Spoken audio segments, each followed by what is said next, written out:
وبكده عملنا احلى صينية سمك ممكن تجربوها. سمك مكاريل عملناه بشوية بطاطس كده تحفة خطيرة، وتتبيلة بقى من الاخر ودت السمك كده في حتة تانية. بجد اوعدكم دي احلى صينية سمك هتعملوها، وطعمها من الاخر. شايفين؟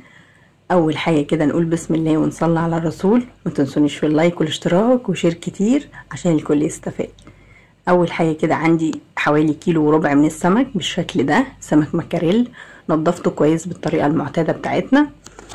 وجبت بصلايه كده حلوه كبيره، قطعتها كده قطع صغيره. طبعا عايزين تقطعوا كل المكونات اللي هقولها لكم دي كلها في الكبه، افرموها كلها في الكبه. بس التقطيعه دي بتدي نفس حلو قوي للخلطه. جبت كمان طماطمايه وقطعتها كده قطع صغيره بالشكل الجميل ده. وجبت كمان حزمة كزبرة وشبت وقطعتهم برضو قطع صغيرة. بخلطهم كلهم كده مع بعض، وبضيف كمان شوية توم، حوالي فصين 3 توم كده.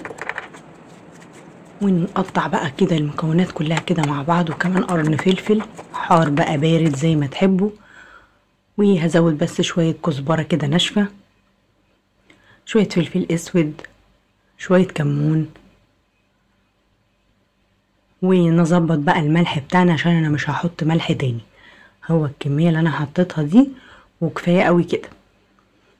نبتدي بقى، دي سر بقى اللي هي ودي الطعم كده في حتة تانية.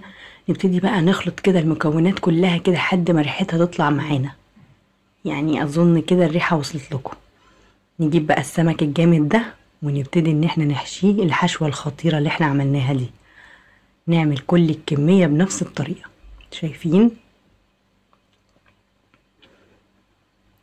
طبعا وانا بعمل كده انا سخنت الفرن بتاعي وجهزته على اساس انا هدخل الصينيه بقى على طول. جبت شويه بطاطس، كيلو بطاطس مقطعه كده قطع طبعا تخينه شويه. وجبت بقى الخلطه اللي انا عملتها الحلوه دي، ونبتدي نخلط بقى البطاطس كده بالخلطه اللي احنا عملناها دي. بتخلي طعم البطاطس كده خطير. نجيب بقى السمك بتاعنا ونرصه بقى زي الرصة اللي انتوا تحبوها، يعني بنفس الشكل او اي طريقة انتوا تحبوها.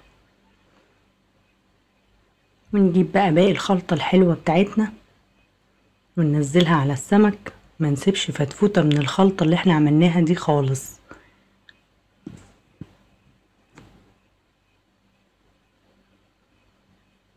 نفس الشكل. بعد كده هجيب كام شرايح ليمون، شريحتين 3 4 زودي براحتك. نرصهم بالشكل الحلو ده. وهنزل كده بمعلقتين صلصة،